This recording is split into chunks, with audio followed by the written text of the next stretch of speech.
మనసుల్లోనే ఉంటుంది. అది ఇంకా మన గ్రామీణ ప్రాంతాల్లో సాంప్రదాయం అన్నది ఇంకా కొనసాగుతుంది. రాబోయే కాలంలో కూడా మీరు ఇటువంటి కార్యక్రమాలను ఏర్పాటు చేసి ఇలాంటి విద్యార్థులనైతేనే ప్రజలనైతే అందరినీ కూడా ప్రోత్సహించి ఇటువంటి సాంప్రదాయక పోటీలని, సాంప్రదాయ క్రీడల్ని మరింత ముందుకు తీసుకెళ్లాలని మనస్ఫూర్తిగా కోరుకుంటూ, ఈ క్రీడా పోటీల్ని ఇప్పుడు చెప్పడం జరిగింది. ప్రతిపాడు మండలంలో, ప్రతిపాడు నియోజకవర్గంలో ఇలా హెడ్ క్వార్టర్ అయిన ప్రతిపాడు మండలంలో ఏర్పాటు చేయడం అనేది నిజంగా చాలా సంతోషకరమైన విషయం.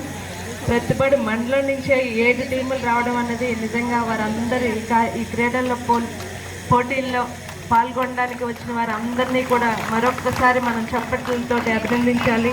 ప్రతి ఒక్కరూ కూడా, ఇంతవరకు వచ్చిన వారు ప్రతి ఒక్కరూ కూడా పోటీల్లో విజేతలైనట్టే. పోటీ అన్నాక గెలిపోవటంలో అన్నది సహజం. వాటిని మనం స్పోర్టివ్గా తీసుకుని మరింత ఎవరు ఓడినా ఎవరు గెలిచినా రాబోయే కాలంలో మరింతగా రాణించాలన్నదే ఆ పోటీల విజయం యొక్క సంకేతం. దాన్ని మనం స్పోర్టివ్గా తీసుకుని అందరూ కూడా గెలిపోవటంని స్పోర్టివ్గా తీసుకుని ముందుకు వెళ్ళాలని, మరింతగా రాణించాలని రాబోయే కాలంలో ప్రతి ఒక్కరిని కూడా ఈ సందర్భంగా అభినందిస్తూ మండల హెడ్ క్వార్టర్లో 2025 సంవత్సరం సంబంధించి సాంప్రదాయ గ్రామీణ క్రీడోత్సవం నిర్వహించుకోవడం, అందులో కబడ్డీ వంటి కార్యక్రమాలు పెట్టడం చాలా సంతోషం.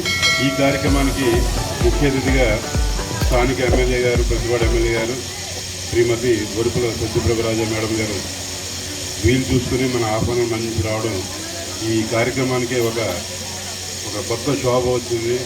కార్యక్రమం యొక్క స్థాయి పెరిగిందని చెప్పేసి ఈ సందర్భంగా మనం తెలియజేయవచ్చు. అవునా కాదా బాబు స్టూడెంట్స్, అవునా కాదా? మరి క్లాప్స్ కొట్టండి కొద్దిగా అలాగా. కాకినాడ జిల్లా ఎస్పీ గారు Shri Vikrant Patil, senior superintendent police IPS వారు ఏంటంటే ముఖ్యంగా ఈ జిల్లాలో ఇలాంటి క్రీడలు ప్రోత్సహించాలి, సాధ్యమైనంత వరకు కూడా ఈ జోదం ఇలాంటి వాటిని తగ్గించాలి, వాటిని డిస్కరేజ్ చేయాలనే ఉద్దేశంతో ఈ కార్యక్రమాలు మా అందరికీ చెప్పడం, మాకు స్థానికంగా చిన్న చిన్న సిబ్బంది ఇతర డ్యూటీలు ఉన్నప్పటికీ కూడా వాటినన్నింటినీ అధిగమించి ఈరోజు ఈ కార్యక్రమాన్ని ఇంత పెద్ద ఎత్తున చేయడంలో మన స్థానిక ప్రతిపాడు సర్కిల్ ఇన్స్పెక్టర్ గారు శ్రీ సూర్యాప్పారావు గారు, అలాగే మన లక్ష్మీకాంత్ మేడం గారు, వారి టీం అంతా కూడా చాలా కృషి చేసింది. అలాగే ఈరోజు స్థానిక ప్రజాప్రతినిధులు, ఎంపీటీసీలు కానీ సర్పంచులు వీరందరూ కూడా ఒక సొంత కార్యక్రమం భావించి అందరూ రావడం, మా వంతు ఏ సహాయం ఉంటే చేస్తామని చెప్పి ముందుకు రావడం కూడా చేయడం వల్ల ఈ కార్యక్రమం చక్కగా జరుగుతుందని చెప్పవచ్చు.